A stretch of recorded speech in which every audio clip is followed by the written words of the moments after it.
Pozdrav ljudi, nalazimo se u CF motosalonu zato što je napolju pakao i nismo stigli na vrijeme da dođemo na sajam. Nadam se da će malo se razguši ova gužva na autoputu, pa ću poslije popodne da snimim šta sve ima na sajmu, ali pošto ove godine CF Moto nije imao svoje štandove, kako se zove, na sajmu, ja sam došao u CF motosalon koji je relativno blizu mene, što je super, i htio sam da vam pokažem šta sve oni to imaju da ponude od motorcikala ove godine i u suštini jedan mnogo zanimljiv novitet, a to je njihov novi model 450 MT koji je, ja mislim, baš konkurentan i mnogo dobro izgleda i cena je brutalna, ali ajde da se prebacimo i da vam pokažem šta sve ima ovdje u salonu.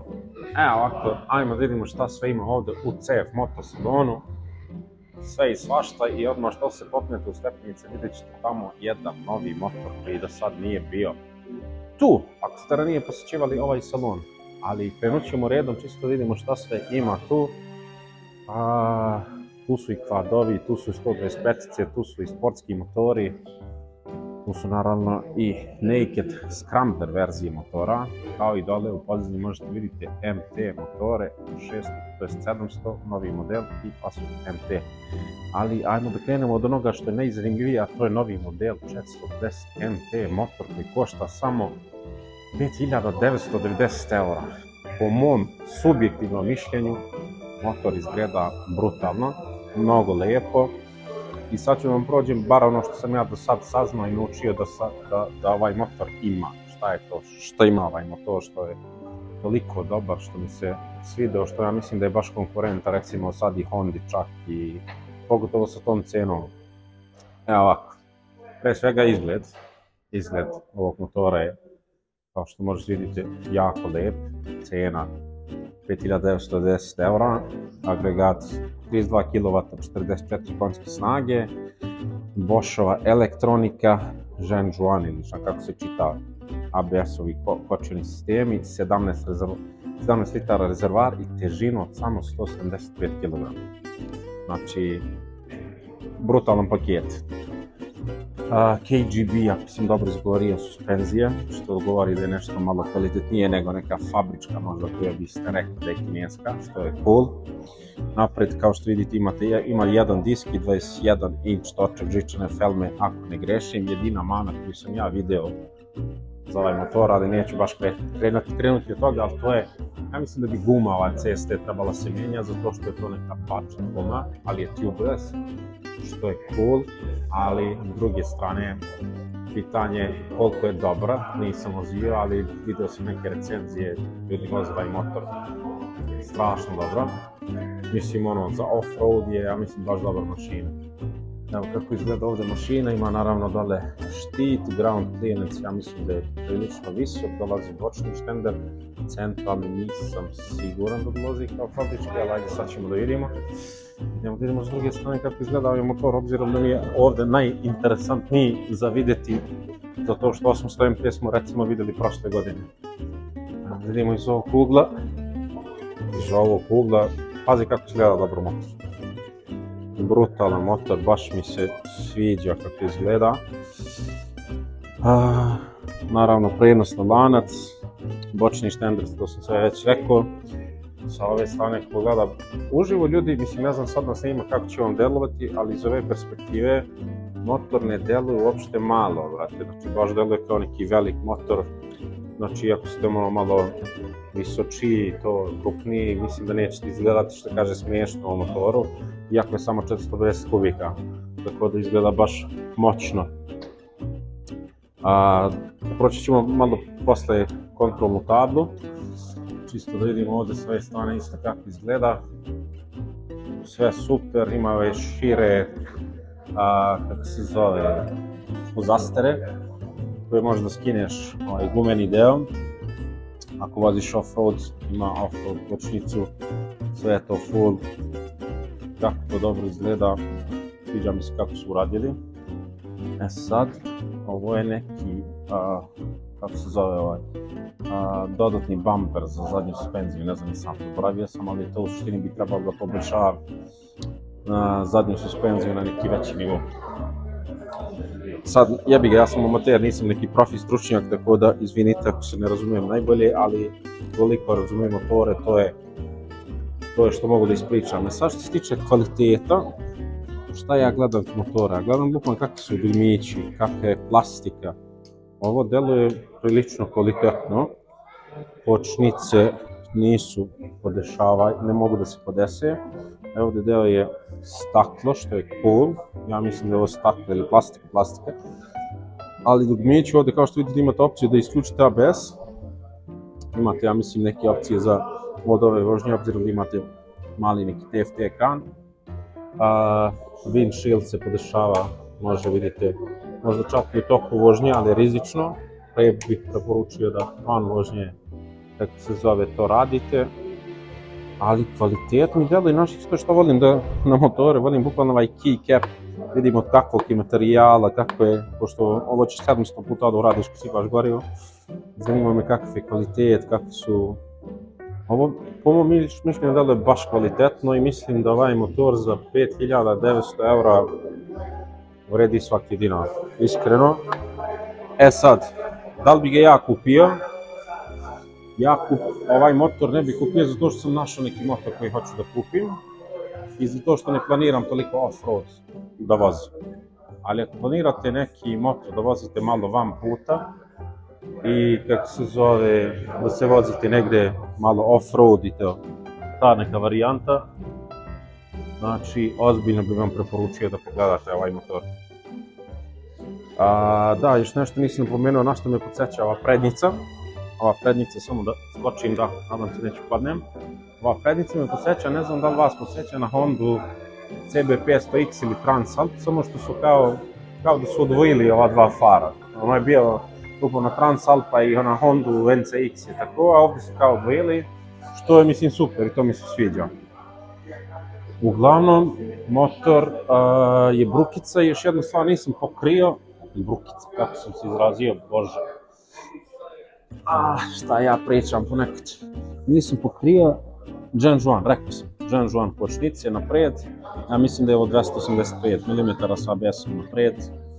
Tako da, sve u svemu, sedište, nisam ništa to pokrio. Sedeo sam na ovaj motor malo pre. Deluje baš udobno. Probat ću sad da stavim ovdje, čisto da vidite kako izgleda kad sednem na motor.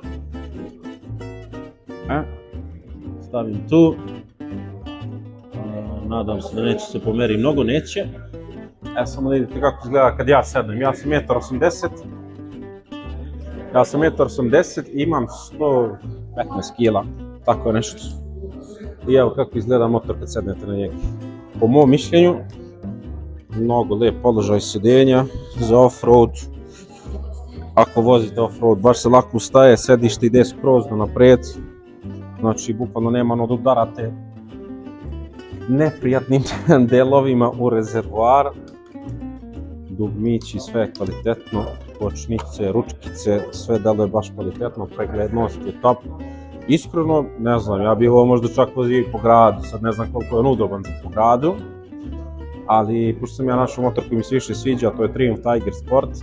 On mi je nekako nešto više mi se sviđa i više mi je za road. Ima više karaktera, brzine i sve to nebitno.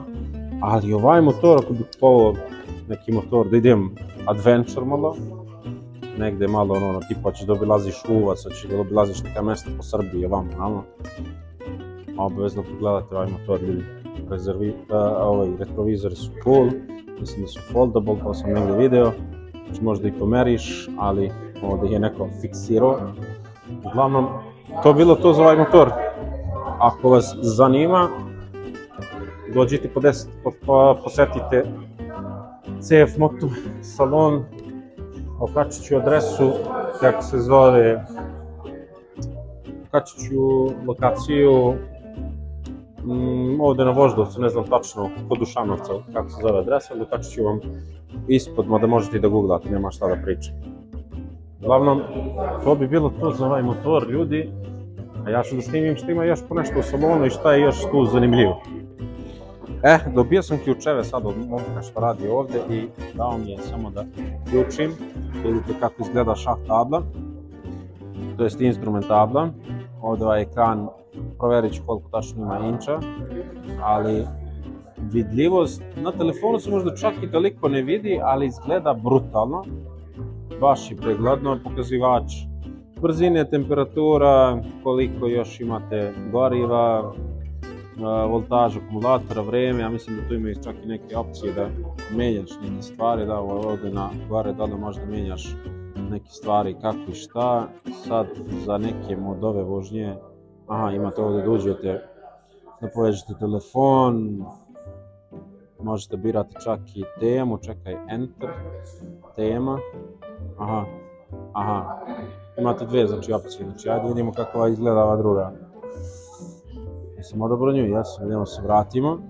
Da, i on izgleda zanimljivo. Sad ovdje imate opciju da gasite ABS, što je cool, to sam već pokazao. Blicate svetlima i da vam pokažem kako to izgleda od naprijed. I da upalim ovdje, dobio sam ključ za još ovaj motor. Ovo je najpopularniji, možda manji neki chopper motor, kako oni kažu. Izgleda mnogo lijepo, dosta je nisko sedište, što je cool za kuliranje, kvalitet obrade. Delo je baš cool. Ovaj motor je na kaiš, 450 kubika. I kako se zove, i on isto ima mnogo zanimljivu, da kažem, šah tablu, što se kaže. Zato što ima TFT, ključ je sa strane. Date ključ, čekate valjda par sekundi, 1, 2, 3, pola 4. I odmah izađe ova digitalno analogna tabla koja izgleda brutalno. Tako da baš je cool. I ja sam da vam pokažem sa ove strane kako izgledaju ti motori.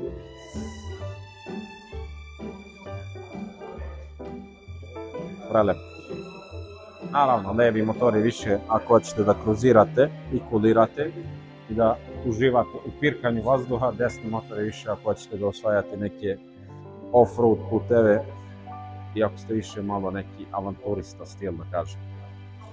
Tako da, to bi bilo to za ove motore. Za ovaj motor neću previše zadržavam zato što ne znam toliko o njemu, ali deluje mi kvalitetno i deluje mi cool za neke možda manje vozače ili za pripadnice lepšeg pola. Ajde da vidimo ovdje još šta ima izloženo CF motora. Meni se iskreno ovaj CLX Adventure bio ranije mnogo sviđao. Mislim i sad mi se sviđa, mislim da je prelep motor. Jednostavno je prelep dizajn i sad, pazite sad jednu zanimljivu stvar. Šta primećujete na ovaj far kad vidite CLX koji ima ovakav novi far? Novi GS, jel da? To je interesantno, vidite CF motor je to imao još pre nekoliko godina, što je zanimljivo. Ovaj motor mi je meni prelep i u principu mi je cool za možda čak i neke kraće vikend ture i da voziš motor po gradu i za neki, šta znam, vikend mini trip, vidite imate mini torbe, položaj sedenja, mislim da je udoban, ne mislim nego znam, sigurno sedeo sam na njega i cijena od 7000 eura za nov motor je super. Imate naravno CLX u nekim više, da kažem, naked varijantama, mislim da se zovu Heritage i Sport verzije, to su ove verzije ovdje pored. I ima neka Cafe Racer, ja mislim da se zove ta varijanta, to je ova prva varijanta koja izgleda po mom mišljenju najlepše, ali sa druge strane i najmanje. Tako da mislim ja kad sedem na ovaj motor izgleda malo možda smiješno. Ali to bi bilo to što se tiče te neke, da kažem, naked scrambler ponude u CF motu. Po mom mišljenju izgledaju super, mislim za kvalitet neću toliko da pričam, mogu samo da vam pokažem. Po mom mišljenju izgledaju super, kao što vidite ovaj Cafe Racer ima čak i modove vožnje, tempomat, kvalitet dugmića i svega. Ne deluje ono što se kaže kineski raspad, nego deluje baš cool, mislim da ima podešavajuća suspenzija. Mislim da imaju svi modeli, što je to jako cool, tako da vredi pogledati ljudi. Sad da snimimo ovdje šta još ima od ovih sportskih motora. Meni ovi njihovi sportski motori izgledaju brutalno, jako sam davno ispao iz te priče, zato što ne volim da se vozim neudobno, ali deluju top, obzirom da se oni takmiče u GP2, ako ne grešim, i da je to možda baš ovaj možda agregat. Mislim da za neke ljude koji vole takav motor bi bilo super da uzmu u obzir. Mislim, ja ono što mogu da kažem, a da ne padnem, za malo sam pao, je da ovi motori izgledaju prelepo. To mi je jedan utisak, izgledaju baš lijepo, a s druge strane izgledaju možda čak i malo sitno, lupam za mene, ako bi ja sad to da vozim, ali na izgled ovako izgledaju baš cool. I za kraj prođemo ovamo MT modele, imaju dve varijante. Jedna varijanta MT modela su 700, vidite ih ovdje do izloga, gužva se malo raščistila, izgleda ćemo moći kad sajmo da idemo posle. I imamo su 800 MT modeli, sad 700 MT, ja bih ovaj motor uporedio možda, lupam, sad neki sport touring motor, Tracer, sedmica, Kawasaki Versys i šta znam još, Triumph Tiger. Što se tiče kvaliteta, mislim, obrade, sad ćemo da imamo kako izgleda. Što se tiče izgleda, sviđa mi se kako izgleda, nije mali, delo je veliko, sedište mi, nemam pojma, delo je možda ne toliko udobno, nemam pojma, ali što ne bi seo ne bi video, tako da ću da sednem. Instrument, tabla, ekran, TFT, podesiva suspenzije napred. Ja mislim da čak i pozadi ima podesivu suspenziju, sad ćemo da provjerimo. Mislim da nema, u stvari ima dva neka valjda moda podešavanja. Motor ovako deluje veliko, sad ne znam kakva je ciklistika i kako se vozi i koliko je povozan, ali ovako deluje motor skroz ok. Ima u crnoj i bijeloj varijanti, mislim da imaju čak i još neke boje. Sad ovamo za kraj, možda trenutno najbolja varijanta, to je premium varijanta ovih motora, to su 800 MT. On dolazi, ja mislim, u 3 verzije, Touring, Explorer i Road, valjda, ne znam ko ne grešim. Evo ovdje piše Explorer i ovdje piše Touring. Mislim da ima još neka varijanta, nije ni bitno. Uglavnom, detaljnu recenziju ovog motora imate kod Vojislava Savića, ja mislim ako ne greši, mudrolije sa motorima. On je opisao zato što on je prešao čovjek 5000 km s njim i možda podelio je malo bolje informacije, ali ono što ja hoću da kažem je da ovaj motor po mom mišljenju izgleda brutalno uživo. Bukvalno za 10-11.000 eura imaš pravi adventure motor koji možeš da obiđeš maltene svijet. Sad, jedino naravno pitanje veliko koje svi postavljaju kakav je kvalitet, koliko što traje, bla bla itd. Sad mislim što se tiče agregata, ja mogu da kažem to je TF Moto pravi taj agregat i koristi isti u KTM-u. Tako da koliko je pouzdan KTM do sad na tržištu, toliko će biti pouzdan i ovaj motor, ako ne i više. S tim što ovaj motor meni deluje dosta udobniji i to sam video kod Vojislava da su sedište i vidi se da su baš ogromna sedište, da je to sve top. Deluje velik motor dosta, ima 10-11 inča ekran, kvalitetno deluje, završna obrada. Lupam na primjer ovo mi deluje, na primjer ima onaj Vogue kineski motor šta god. Ovo deluje kao prava metalna šipka, a kod Vogue je na primjer DSX deluje kao neka aluminijumska koja će se skrivi na prvi pat. To je neko moje mišljenje. Podesiva suspenzije, USB 12 V socket, ekran, modovi vožnje, windshield koji se podiže i spušta, ali ne kao na 450 MT što je malo bez veze, nego moraš ovo da odviješ pa da spustiš ove knobove pa da zaviješ, što je malo nije praktično.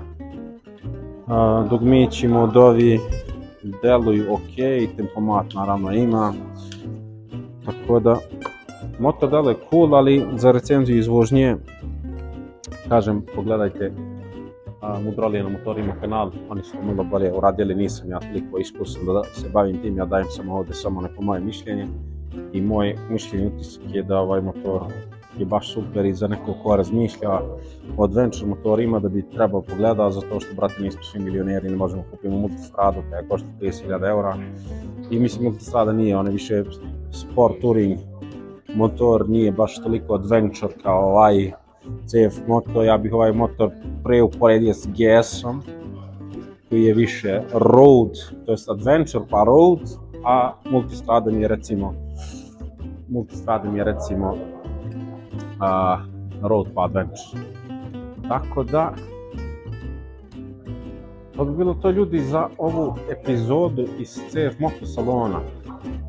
Siguran sam da sam propustio milion nekih informacija, ali ono što hoću da pohvalim, kao baš onaj dečko gore što je pored ovog čopera, on 2-3 puta sam dolazio CF Moto, momak mi je objasnio sve na svijetu što te zanima za CF Moto i bili su raspoloženi, ti daju test vožnju i sve živo, tako da preporuka za njih, dođite u salon sami i raspitajte se sve, momci su super uslužni, što je jako bitno. Tako da, kako se zove, to bi bilo to za ovu epizodu. Ako vam se svidjela, lupite like i pišite u komentarima koji motor od ovih svih CF Motova je za vas. Pozdravlja vas brat i svako dobro.